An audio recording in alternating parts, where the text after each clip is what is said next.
Welcome to Dave's Cooking Show, and for you today, I'm going to show you how to make the Mamma Mita panini. Alright, you want to start off with a nice white cottage bread and butter one side of the bread, and actually use real butter. Don't use that margarine bullshit.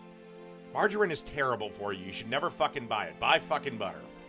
Alright, you want to start off with a nice bit of ham. Any old ham will do. I just went with Virginia. Then a nice little slice of cheddar, and now we get into the other meats.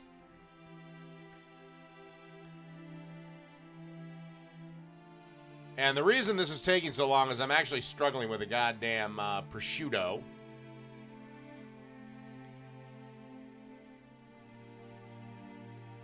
And we're going to add to this some nice Genoa salami.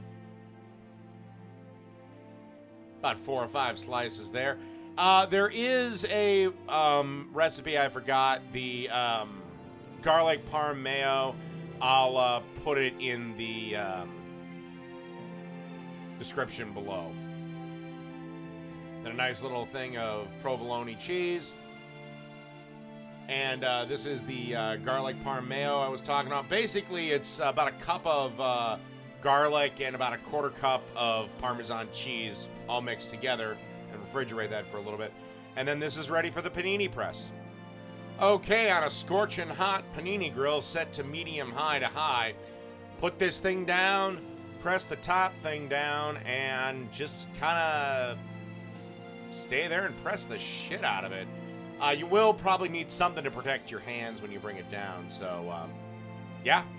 And then give it a couple of minutes to cook while you move your panini press around, trying to get a good shot for the goddamn camera, and failing miserably. Okay, and through the magic of cooking show editing, our panini is done and melty and good, and let's get a nice little cross-section of it. The bread didn't toast up quite as the way I wanted it to, but hey, it's my first time making it. But this sandwich was absolutely delicious. I gobbled it down. And there you have it. The Mamma Mita panini. Done.